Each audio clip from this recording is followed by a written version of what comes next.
Alright folks, I've tried this video about 4 times now.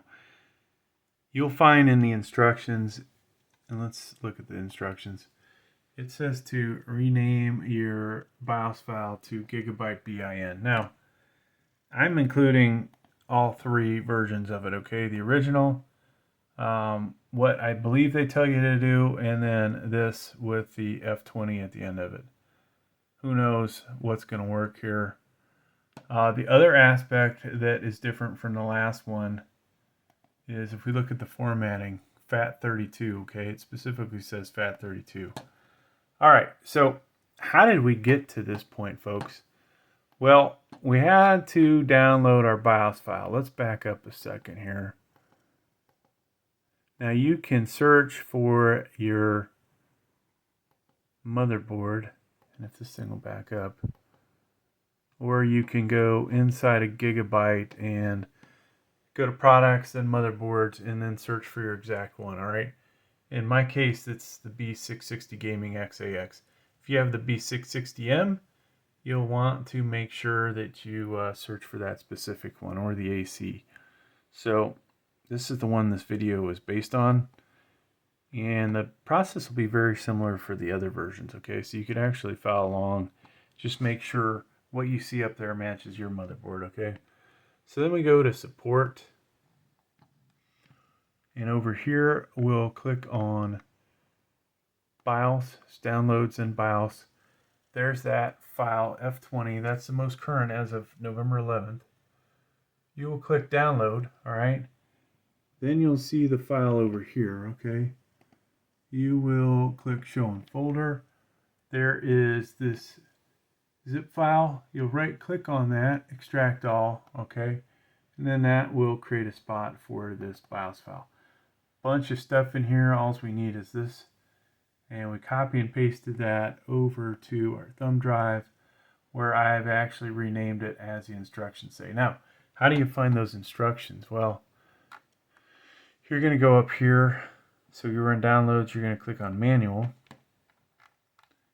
and then those instructions are called unique features. Okay, and you would open that up and see exactly what I just showed you. All right, and this is all there is for using QFlash. So if you pause your screen, you probably won't be able to read this. Let's go knock this out. All right, so our setup: 24-pin power connector plugged in there, CPU power connector plugged in there. Then we need to put our thumb drive in. Okay, it's got to go in the USB BIOS one, and so there's that. Now, power supply needs to be switched on like that is, plugged in. And then let's go ahead and hit our little button. Now let me turn this off. So this should take 6 to 8 minutes if it actually works. Okay, there's a light here. The light just came on. Power supply's on. And oh, it's flashing, folks. Do you see that? So it is actually working. This is going to take 6 to 8 minutes. So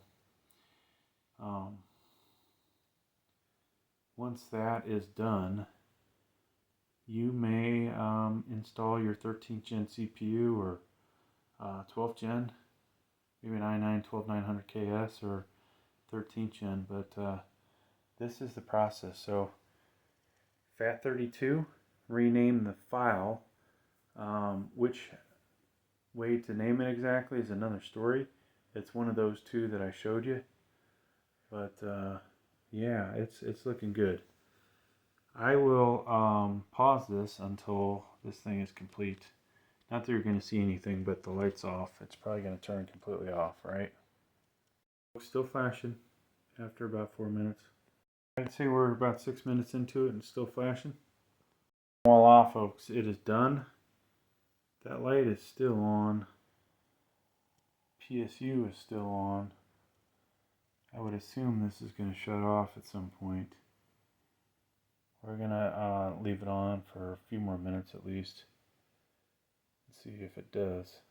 Not only will it stop flashing, that light will turn off, the PSU will turn off, and you're good to go. Ready for a 13th gen without a CPU, without a 12th gen CPU. So specific Gigabyte motherboards will allow this. I'll probably do this video again for my Aorus one. I usually don't do this because you can see if you watched all the video takes it took to make this, between the different thumb drives I used, the file naming convention. Finally we got it to work, and that's good news. Thanks for checking out the video. Please like, please subscribe. Thank you.